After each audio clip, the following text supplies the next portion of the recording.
नमस्कार विद्यार्थी मित्रांनो, बी ए फर्स्ट इयरचा जो प्राईस थिअरी हा पेपर आहे, जो सिलेबस आहे, यामधला पहिला जो टॉपिक आहे आज आपला theory of production, paper number 103. आता थिअरी ऑफ प्रोडक्शन म्हणजे प्राईस थिअरी म्हणजे उत्पादनाचे जे सिद्धांत आहे त्यापैकीच हा एक आहे आपल्या सिलेबसमधला. यामध्ये आपण सिलेबसवर जे लेक्चर घेतलं त्याप्रमाणेच आपण स्टेप बाय स्टेप आता समोर जाणार आहोत. Unit number first theory of production आहे. आता थिअरी ऑफ प्रोडक्शन पाहत असताना किंवा अभ्यासत असताना नेमकं त्यामधला युनिट फर्स्टमधला 1.1 म्हणजे meaning of production, concept of production function म्हणजे उत्पादन फलन ही एक संकल्पना आपण आज अभ्यासणार आहोत. त्यानंतर उत्पादन म्हणजे काय ही एक संकल्पना या ठिकाणी आपण अभ्यासणार आहोत. आता उत्पादन सिद्धांत पाहत असताना कोणत्याही वस्तूची निर्मिती म्हणजे एखाद्या वस्तूची निर्मिती करणे म्हणजे उत्पादन करणे, असं जर आपण तो अर्थ पकडला तर तो चुकीचा ठरतो. का तर एखाद्या वस्तूची निर्मिती करणे म्हणजे उत्पादन हे बरोबर आहे, परंतु चुकीचं कसं आहे की उत्पादन ह्या क्रियेला फक्त उत्पादन इथपर्यंत मर्यादित न ठेवता त्या उत्पादित केलेल्या वस्तूमध्ये उपयोगिता असणं महत्त्वाचं आहे. कारण की कोणतीही वस्तू उत्पादित करत असताना उपयोगिता लक्षात घेऊन ती वस्तू आपण निर्मिती करत असतो. आणि जर आपण याच्यातून थोडक्यात सांगता असं येईल आपल्याला की उपयोगितेची निर्मिती म्हणजे उत्पादन होय, म्हणजे एखाद्या उपयोगितेची निर्मिती करणे म्हणजे उत्पादन असं आपण सोप्या भाषेत त्याला म्हणूया. म्हणजे उपयोगितेच्या निर्मितीच्या प्रक्रियेला उत्पादन प्रक्रिया म्हणतात. बघा, उपयोगितेच्या निर्मिती प्रक्रियेला उत्पादन प्रक्रिया असं म्हणतात. म्हणजेच उपभोक्त्याला उपभोगासाठी हव्या असणाऱ्या वस्तू उत्पादन प्रक्रियेतून निर्माण होत असतात. म्हणजे कोणताही उपभोक्ता किंवा एखादा ग्राहक त्याला कोणती वस्तू हवी आहे, त्याची उपयोगिता किती आहे आणि त्याने केलेली मागणी म्हणजे डिमांड यानुसार ती वस्तू आपण तयार करत असतो. आणि त्यावेळेस त्या वस्तूला उपयोगिता प्लस निर्मिती म्हणजे निर्मिती झाली की उपयोगिता आणि उपयोगितेतून आपली गरज पूर्ण होते. यावरून आपल्याला उपयोगितेचं महत्त्व लक्षात येतं. म्हणजे उपभोक्त्याला उपभोगासाठी हव्या असणाऱ्या वस्तू उत्पादन क्रियेतून निर्माण होत असतात. त्यामुळे उत्पादन हे अर्थव्यवस्थेचे महत्त्वाचे अंग आहे. कारण की कोणताही उपभोक्ता उत्पादन त्यावेळेस करतो ज्यावेळेस ती वस्तू बाजारामध्ये उपभोक्त्यांना किंवा ग्राहकांना हवी असते आणि त्यांच्या मागणीनुसार वस्तू तयार होत असतात. असं कधी होत नाही की आपण एखाद-दोन वस्तू काही गरज नाही, उपयोगिता नाही किंवा मागणी नाही आहे आणि आपण तयार केल्या तर त्याला बाजारामध्ये मागणी राहणार नाही.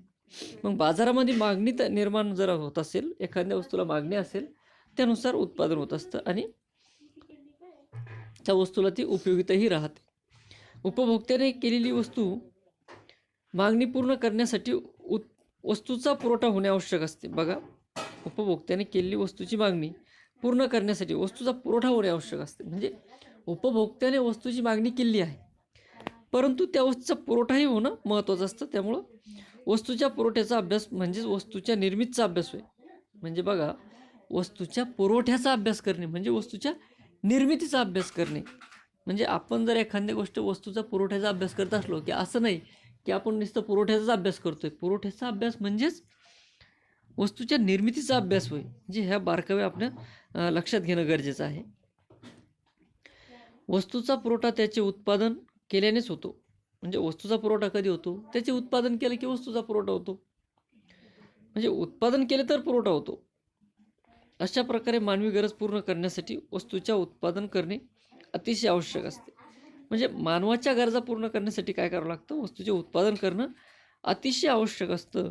म्हणजे उत्पादन प्रक्रियेचा नेमका अर्थ समजून घेण्यासाठी उत्पादनाच्या काही व्याख्या आपण या ठिकाणी अभ्यासू किंवा बघूयात. आता या व्याख्या पाहत असताना म्हणजे उत्पादन म्हणजे काय, वेगवेगळ्या अर्थज्ञानी वेगवेगळ्या त्यांच्या परीनं त्यांच्या सोयीनुसार काही व्याख्या केलेल्या आहेत. त्या व्याख्या आपण या ठिकाणी अभ्यासणार आहोत. आता ॲडम स्मिथ यांची व्याख्या आहे किंवा मार्शल यांची व्याख्या आहे, प्राध्यापक मेयर्स यांची व्याख्या आहे. अशा विविध व्याख्या या ठिकाणी आपण बघणार आहोत. त्यातली जी पहिली व्याख्या आहे उत्पादनाची पहिली व्याख्या जी आहे ती ॲडम स्मिथ यांची आहे. यामध्ये ॲडम स्मिथ असं सांगतात की भौतिक वस्तूची निर्मिती म्हणजे उत्पादन. ॲडम स्मिथ यांनी जी व्याख्या केलेली आहे ती व्याख्या अशी आहे की भौतिक वस्तूची निर्मिती म्हणजे उत्पादन. आता भौतिक वस्तूची निर्मिती म्हणजे काय, तर मानव नवीन वस्तूची निर्मिती करतो त्यास उत्पादन म्हणावे असा अर्थ ह्या व्याख्येतून ध्वनित होतो किंवा प्रतीत होतो. परंतु त्यात काही दोष आढळतात, कारण की या ठिकाणी फक्त भौतिक वस्तूचेच उत्पादन सांगितलेलं आहे. आता पहिला त्या व्याख्येमधला दोष असा आहे की मानव ज्याप्रमाणे पदार्थाचा नाश करू शकत नाही त्याप्रमाणे तो नवीन निर्माणही करू शकत नाही, म्हणून तर्कदृष्ट्या ही व्याख्या योग्य वाटत नाही, असा पहिला दोष आहे. दुसरा दोष असा याच्यामध्ये आहे की उपभोक्त्याची गरज पूर्ण करण्यासाठी किंवा पूर्ण होण्यासाठी वस्तूच्या निर्मितीनंतर ज्या विविध वितरण सेवा आहेत त्यांचा विचार ह्या व्याख्येत केलेला नाही. उदाहरणार्थ बँक, वाहतूक, विक्री व्यवस्था, म्हणजे यात फक्त भौतिक वस्तूंचाच विचार केलेला आहे किंवा भौतिक वस्तूची निर्मिती म्हणजे बँक सेवा आहे, आता वाहतूक सेवा आहे, विक्री व्यवस्था ही सेवा आहे. ह्या सेवांचा किंवा माणसाच्या आनंदाचाही यामध्ये विचार होणं गरजेचं आहे. त्यामुळं सदर व्याख्या ही एकाच बाजूनं विचार केलेली दिसते, फक्त भौतिक बाजूचाच या व्याख्येमध्ये विचार दिसतो. त्यामुळे याच्यामध्ये आपल्यास असे दोन दोष या व्याख्येमध्ये पाहाव्यास मिळतात. त्यामुळे त्यानंतरची व्याख्या आहे मार्शल यांची. आता ही दुसरी व्याख्या आपण अभ्यासू. मार्शल सांगतात उपयोगितेची निर्मिती किंवा वाढ म्हणजे उत्पादन होय. मार्शल यांनी जी व्याख्या केली आहे ती वेगळी आहे. आता ॲडम स्मिथची व्याख्या कोणती होती, भौतिक वस्तूची निर्मिती म्हणजे उत्पादन. आता मार्शल यांची व्याख्या बघा, उपयोगितेची निर्मिती किंवा वाढ म्हणजे उत्पादन. यांनी भौतिक वस्तूचा या ठिकाणी संदर्भ किंवा भौतिक वस्तू यामध्ये इन्क्लूड केलेलं नाही, ॲड केलेलं नाही. यांनी फक्त उपयोगीची निर्मिती किंवा वाढ म्हणजे उत्पादन असं दिलेलं आहे. आता मानव नवीन काही निर्माण करू शकत नाही हे खरे आहे, पण अस्तित्वात असलेल्या पदार्थाची फेररचना करून विविध उपयोगिता निर्माण करू शकतो. म्हणजे नवीन आपण काहीही निर्माण करत नाही, त्या सर्व वस्तू पृथ्वी तलावर अवेलेबल आहे, अस्तित्वात आहे. फक्त याच्या रचनेमध्ये मानव हा फेरबदल करत असतो. जरीही मानवाने आपण म्हणतो ही मानव निर्मित आहे, ही मानवाने निर्मित केलेलं आहे, परंतु पृथ्वीवर अशी कोणतीही गोष्ट नाही की जी स्वतः मानवनिर्मित आहे. याचाच अर्थ असा आहे की पृथ्वीवर सर्व गोष्टी हयात आहेत. आपण रिसर्च करतो, रिसर्च म्हणजे काय, हयात असलेल्या गोष्टीचीच फक्त अस्तित्वात असलेल्या गोष्टी आपण पुनर्निर्माण करतो किंवा आहेत बा ह्या वस्तू आहेत ह्या शोधून आपण परत प्रेझेंट करतो की ह्या वस्तू पृथ्वी तलावर उपलब्ध आहेत. ज्या म्हणजे माहीत नसलेल्या अज्ञात वस्तूंच्या याला ज्ञात करतो, म्हणजे माहिती करून देणे म्हणजेच रिसर्च असं यावरून लक्षात येतं आपल्या. म्हणजे उपयोगिता निर्माण करू शकतो व अशा प्रकारे आपल्या गरजा भागवू शकतो. याच्यामधून असं दिसून येते की वस्तू उपभोग योग्य करण्यासाठी आवश्यक त्या प्रक्रिया करणे म्हणजे उत्पादन, असा ह्या व्याख्येचा रोख असल्यामुळे ॲडम स्मिथ या व्याख्येतील दोष प्रस्तुत व्याख्येत टाळलेले दिसत असले तरी व्याख्या ही परिपूर्ण नाही. म्हणजे ॲडम स्मिथची व्याख्या आणि मार्शलची व्याख्या यामध्ये फरक आहे, कारण की ॲडम स्मिथचे काही दोष आहेत हे ह्या व्याख्येमध्ये टाळलेले आहेत, परंतु तरीही ही व्याख्या ही 100% परिपूर्ण नाही असं आपणास या व्याख्येवरून दिसून येतं. त्यानंतर आता याच्यामध्ये उपयोगिता वाढ म्हणजे उत्पादनाशी बरोबर नाही. उदाहरणार्थ पोटभर जेवण झालेल्या माणसाने स्वतःजवळचे अन्न भुकेलेल्या माणसाला दिले तर अन्नाच्या उपयोगिता मूल्यात म्हणजे व्हॅल्यू इन यूज जरी वाढ झाली असली तरी त्याच्या विनिमय मूल्यात व्हॅल्यू इन एक्सचेंजमध्ये काही वाढ होणार नाही असं आपणास या ठिकाणी दिसून येतं. आता ह्या दोन व्याख्या आपण पाहिल्या. पहिली व्याख्या भौतिक वस्तू निर्मिती म्हणजे उत्पादन, दुसरी व्याख्या उपयोगितेची निर्मिती किंवा वाढ म्हणजे उत्पादन. आता तिसरी प्राध्यापक मेयर्स यांनी जी व्याख्या केली आहे तर ही व्याख्या काय आहे आपण ते अभ्यासू.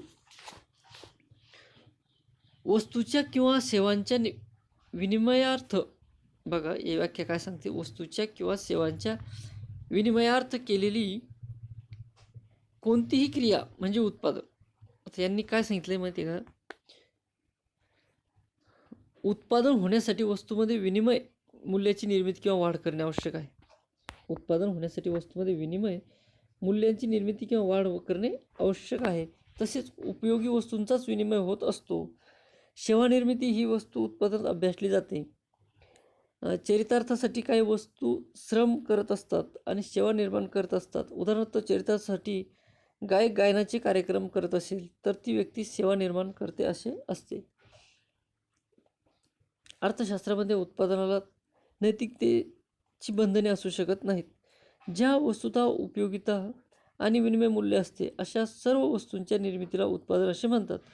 काही वस्तूंचे उत्पादन अनैतिक वाटतील, म्हणजे उदाहरणार्थ दारू, मद्य अशा वस्तूंची मागणी असेपर्यंत त्याचे उत्पादन होत असते. आता या 3 व्याख्या आपण अभ्यासल्या.